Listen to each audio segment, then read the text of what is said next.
You're able to edit this, right? Yeah. Mm-hmm. Okay, stop looking at the TV. Is the TV on? Yes. Yeah, but I'm not And looking at it. you are. What's on? Is it basketball on TV? Yeah. And I think when Can it's you just see it though? I'm sorry, if you can see it. when you edit it, I swear you're going to go back and realize how often I'm looking around. it's not the at room. me. It's like over here. He's This is Trent Emenecker. Sorry I missed your call. Please leave your name and number. Thanks. Bye-bye.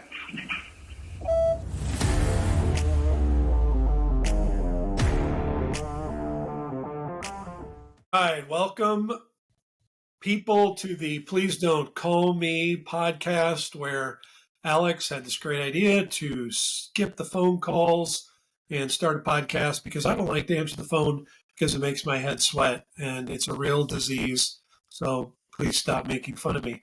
We have a special guest. I don't know if you noticed, but Natalie is our special guest. She is in studio, even though we don't have a studio.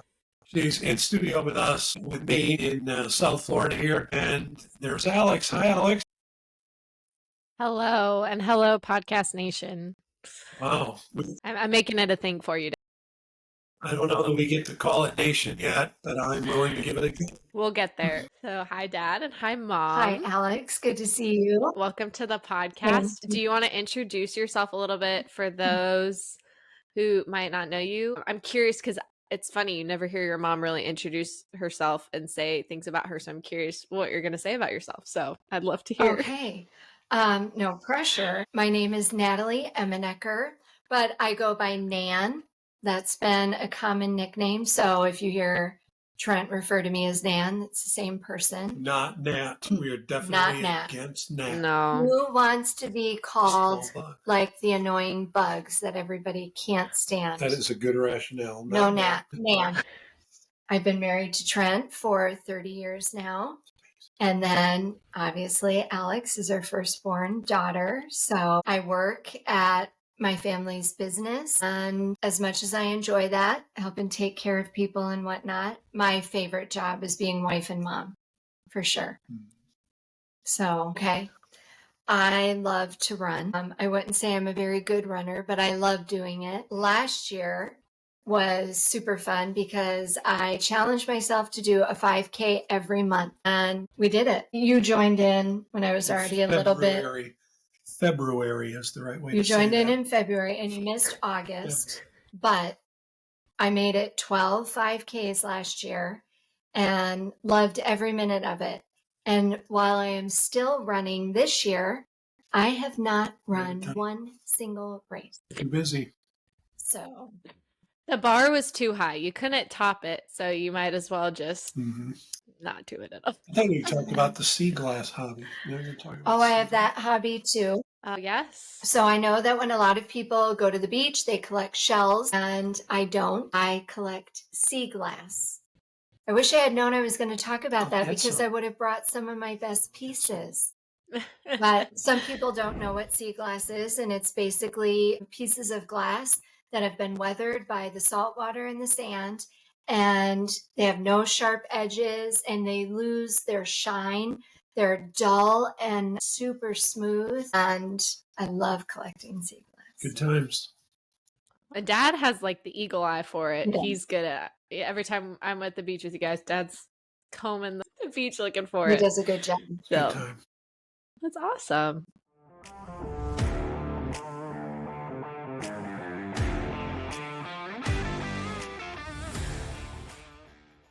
So I have a question for you, my parents. It's not often you get to sit and interview your own parents. What is the funniest or most embarrassing thing you remember happening while raising us? I don't know.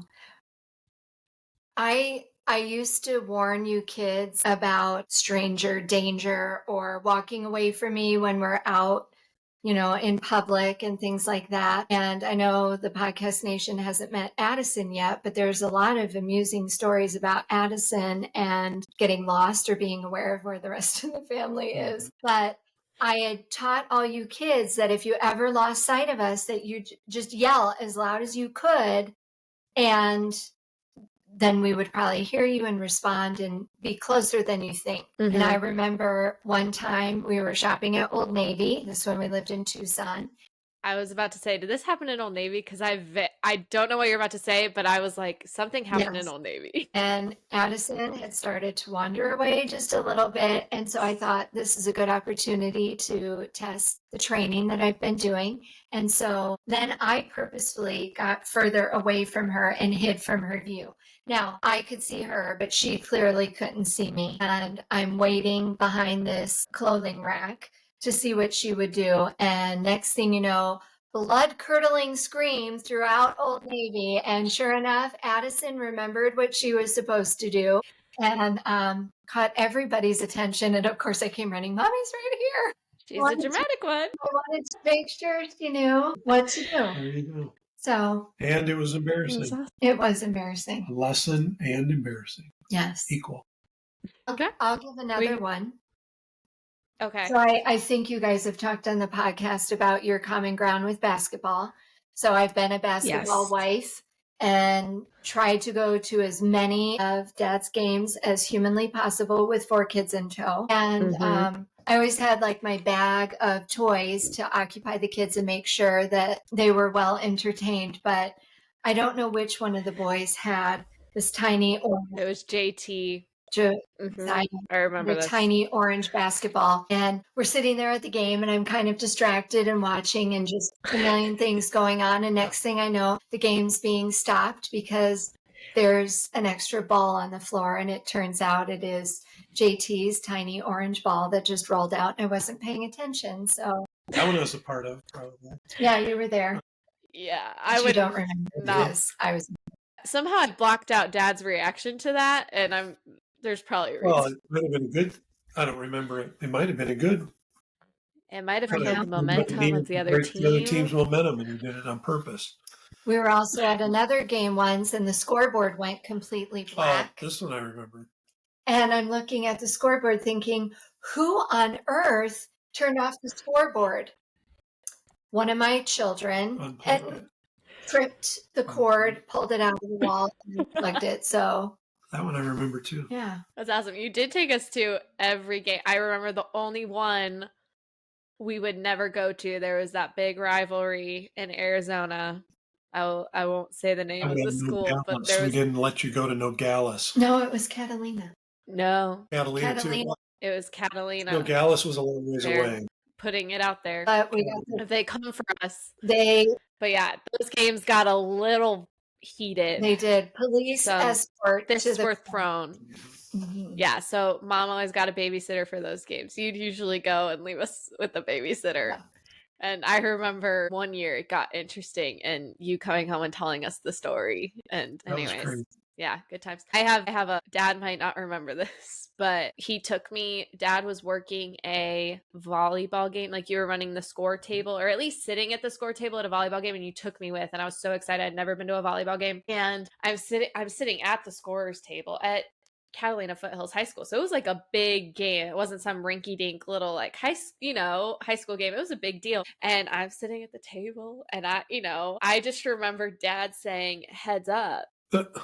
And I didn't know what heads up meant yet. And I go, what? And like tried to go. And he because a ball was coming at me, and he shoved my head down so fast because I didn't know. He's like, heads up. And I was like, what? And then, yeah, after that, I remembered what heads up meant. But remember that. This one, you guys might need your phones for this question. What is the account on Instagram that you follow that is probably the most embarrassing to say that you follow? How would you know? I'll give an example. So mine, I follow 2 accounts that are all about names. They just talk about names. That sounds boring. And what names are popular and trending, or different categories of names, or they do name consults for people that are naming babies and try to figure out what. And I love these accounts, but it's kind of a nerdy thing that I'm if someone goes and looks through the accounts I follow, I'd feel like I'd get some questioning of, why do you follow 2 accounts about names? So that's kind of my slightly, not super embarrassing, but slightly nerdy. I'm a name nerd.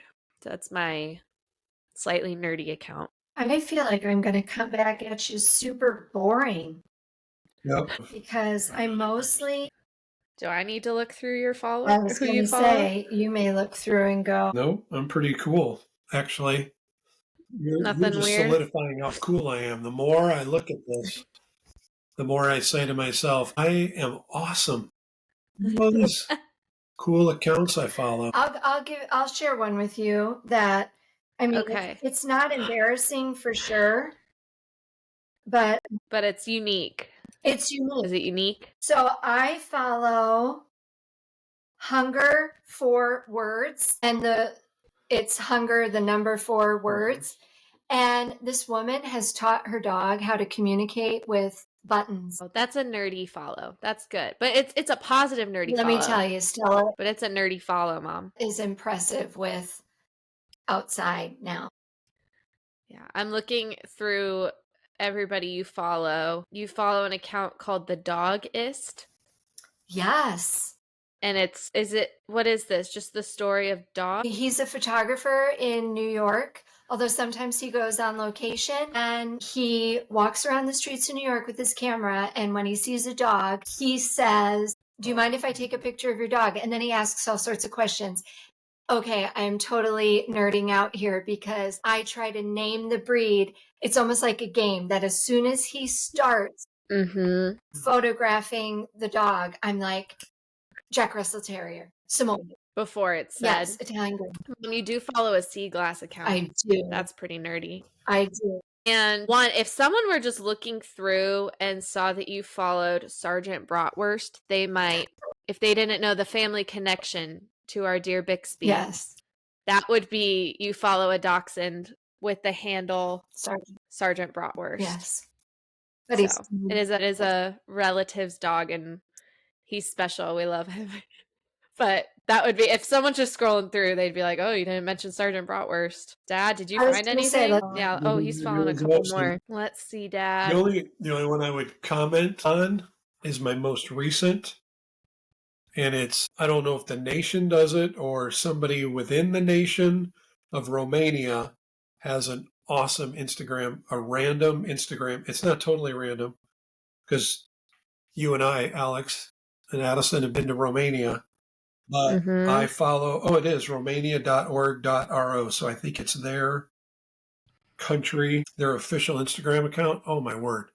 Some of the photography and the way they write about it is awesome. So that's the one I would comment on is most of mine are basketball. Yeah, you got a lot of basketball, a lot of music. He's got that's fine. Follow a falconry guy. That's pretty awesome. Yeah, I'm learning. Oh, I see the Romania account.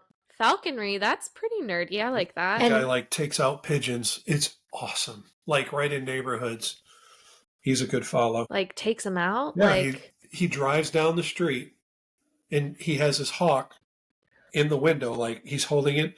And when they're paid to eradicate pigeons, so he'll throw his hawk out the window and it'll fly and just nail pigeons that are around people's houses and apartment complexes. It's pretty cool. Yep. Interesting. Especially if you don't like pigeons, it's totally interesting. Oh, that's terrifying. Dad, you follow Seed Oil Scout? Yeah, because seed oils are an inflammatory, and I'm trying to eradicate it from my diet. Last question, Mom. You're going to need your phone for this one. This is more please don't call me related. Okay. Can you count how many phone calls you have made in the last week, in the last 7 days? Can you count that really quick? Oh, my. Yeah, so we talked maybe 2 episodes ago about, we actually figured out what the average number of phone calls the average person makes in a week. I'll say mine first. I have 36. A lot of them are FaceTime, so I don't know if that counts. I counted FaceTime. Okay, because they're all there together. So I had 36 in the last week. I think you should go next. Okay. 13. Oh, okay. Yeah. I've had a real issue where people out of town. He said something going on. Contact That's me, actually and I've had high to for answer. Okay. So this is above average week 13 for is you. extremely above average. Go ahead, Amy. Okay. 66. Oh my God. That is. I love talking on. I will say most of my calls are you. Are they? There was one day I called you 4 times. I can't imagine that.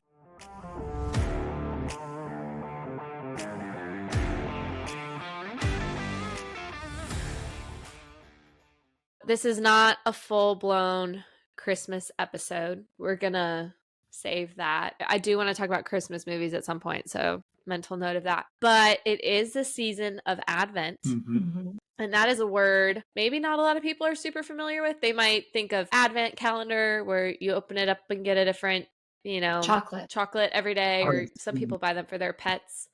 Grammy used to have one for her cats, and there'd be a different treat for the cats every day.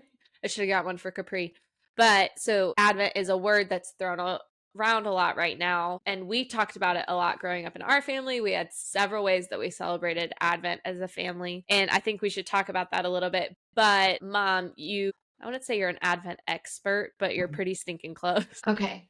So of the two of us in the marriage, I brought Advent in because my family did Advent while I was growing up. So the word Advent means arrival. And the idea is, I think we're pretty blessed in where we're placed in time because we get to look back on the arrival of Jesus when he was born, when he came to earth. And there were people, though, that had been waiting and waiting for him to come. And so Advent is a reminder of that waiting for the arrival of the promised Messiah when he first came. But we are past that in history, but we are anxiously awaiting Christ's return to earth. And so we're beautifully in the middle. There's the reminder of Advent up until Jesus came, and then there's the looking forward to Jesus' second coming. So that's what Advent means. A little history. They say, they're not 100% certain, but they say, my sources, my people, say that it may have originated in Germany years and years ago, but around the 1600s, Catholics and Lutherans started to implement it in their church services. So that's where it kind of comes from. Well, it makes sense. Lutheran, Germany makes sense. But I feel like the Germans have a one-up on Christmas. They gave us the Christmas tree. Now we know they possibly started the concept of Advent. They're good at Christmas. Festive place. So the way we celebrated it when I was growing up and the way we did it with you kids, although we've had variations, we had a circular green wreath on our table, and there's 4 candles around the wreath and 1 in the center. So it goes purple, purple, pink, purple. So 3 purples, 1 pink, but they're not in that order. And then the center candle is white. And some people have different things that they say the candles stand for, but it's like they may use different words, but it's basically the same idea. And I had to write it down because I didn't want to forget. So pulling out the readers again. So week number 1 is a purple candle. You have to count backwards from Christmas. So you're celebrating the 4 Sundays before Christmas Day. And so 4 Sundays away from Christmas, which was actually this past Sunday, you light the first purple candle, and it is either called the hope candle or the prophecy candle. And it's just, reading scriptures like from Isaiah, where it talks about this one who will come and his name will be called Wonderful Counselor, etc., and how he is our hope, etc. So that first candle is... So that would have been on December 2nd. No, right? It was the first. Sunday was... Oh, the first? Sunday was the first? So that December would be 1st. the hope or the prophecy candle. Then for week 2, which is Sunday the 8th coming. So if you're listening to this should be coming out the day after. Candle This should be coming out on the 9th. So on the 8th, yesterday. Got it. Yesterday. My bad. Is the peace or the Bethlehem candle. And it is the second purple. So the idea is a reminder that Mary and Joseph had to travel to Bethlehem. And even though they were displaced from where they were going back to Joseph's town to be counted in the census. And there was no room for them in the inn, et cetera, et cetera. But there was that feeling of peace that they had doing what they were supposed to do, going to be counted in the census. So peace, Bethlehem is week 2. Then on week 3, which is this Sunday coming, is the pink candle. which I know it's strange to do the pink in the middle. And this one is called the Shepherd's Candle or the Joy Candle. And it's a reminder that the shepherds went to see baby Jesus, or even when, the angel said, "Behold, I bring you news of great joy." It's kind of an overlap between candles 3 and 4, because technically candle 4 is the angel's candle. Candle 3, the pink one, shepherd's candle, joy, the good news of great joy. And then week 4, you light the or the third purple, but the last. Can I guess what it is? Yes. Love? Yep. Yes. Oh, okay. Love. Okay. I was like, is that too easy? Which is the angel's candle. Yes. And then the final candle is the white one in the center. And not everybody uses the white one in the center, but we do. And that represents Christ. And you light it on Christmas morning, celebrating his birth. Birth of Christ. So that's the Advent candle. There's lots of other Advents. You've done Jesse Tree. Yes. There's also. I love this is our Jesse tree right behind me. Yeah. We're a little behind, but we're gonna get caught up Yes. on putting those up there. Jesse Tree's a whole That's other. a good one when you have small children, because It was great. Oh, I loved it. they're at home. Yeah. You can do that around the table each night. So Yeah, I introduced Ben to that when we got married, and last year he was more on it than I was. He was like, I'm ready to go to bed. And he's like, no, we haven't done Jesse Tree yet for tonight. So he was on it. Yeah, I loved that. I know Pop Up and Uncle Lance wrote a Advent book that also has ornaments that go with it. Is it the Christ and Christmas? Is that what it's called? Yes. Yeah. So there's that. There's so many good options. You did something really fun with us as a kid. Do you want to talk about that? Because that's something I can't wait to do with my own kids, because I have the best memories of that.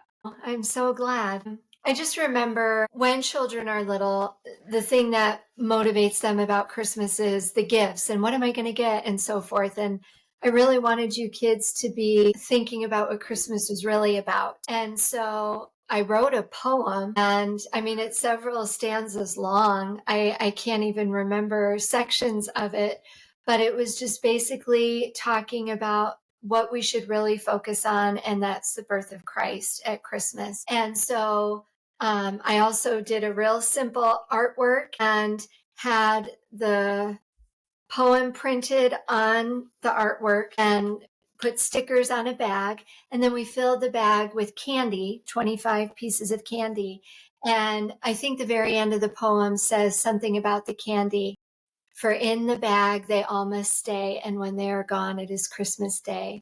Something like that at the end. But just that you're eating one piece a day, but you're remembering that Christmas is about Christ. I love it. I remember growing up, we'd help count out all the Hershey Kisses, and we'd take all these bags to church and give them to kids. And I loved opening it and getting the Hershey Kisses every day. And I'll never forget, sorry to call Aunt Jana out on this podcast, but I'll never forget when she was over at our house and we must have been eating ours for the day or something like that.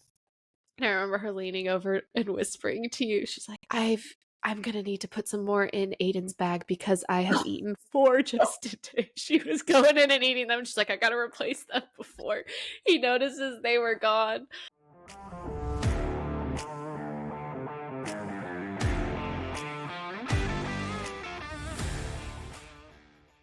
Well, I just want to say I am super honored to be the first guest on the Please Don't Call Me podcast.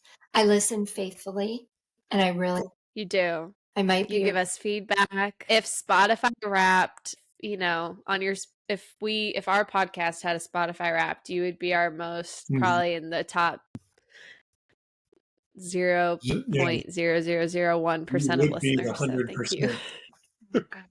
And 100%.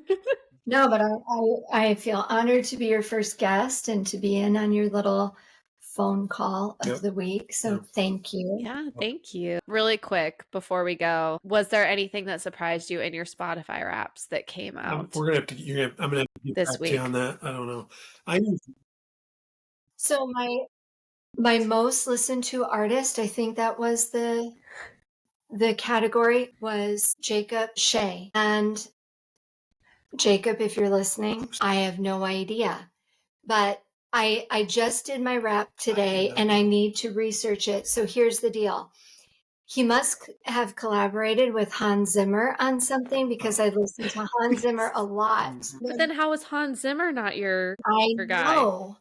I don't What's know. the name? Jacob Shea? Yeah, so there must have been a song of his that, yeah, Jacob Shea. I'm going to have to see what he collaborated with Hans Zimmer on, and I must love it thinking it's Hans Zimmer, but it's Jacob Shea. So he was my number one. How about you? Nothing too crazy. I have had, since Spotify Wrapped became a thing, Taylor Swift has been my number one artist, and she was this year, which I am shocked. I had all worship songs actually as my top 5 songs, and I was surprised because that has never happened to me. But that's what I listen on the way to work every day. And so I was like proud of that. I was glad of that. I was shocked Taylor was still my number one artist, and I made it in the top something percent of her listeners. And there's no way, because I didn't listen to her that much like I have in years past. And I know there are huge Swifties out there, and I'm like, they have to be listening to her way more than I do. Yeah. And so I'm like, how did I feel like there's a lie. There's a lie there somewhere. But my favorite thing is Tyler was the one that texted our family group chat and like made the announcement that Spotify Wrapped is up. And he listened to 59,886 minutes. He's in the top 3%. And that's just to everything: podcasts, music. Top 3% of listeners worldwide. JT did the math and said that is 1,000 hours. So he spent essentially 24 hour days out of the year listening to music or podcasts. The dedication is unreal. My top was Biblio-Fi. They take worship songs and way lo-fi them. So that's cool. Dirk Bentley, number 2. I Am They was number 3, who I really like. Okay. Mass Anthem, who's like Biblio-Fi. They take songs and chill them out. And then Maverick City Music was number. Okay. Well, this is fun. Thank you guys. Good stuff.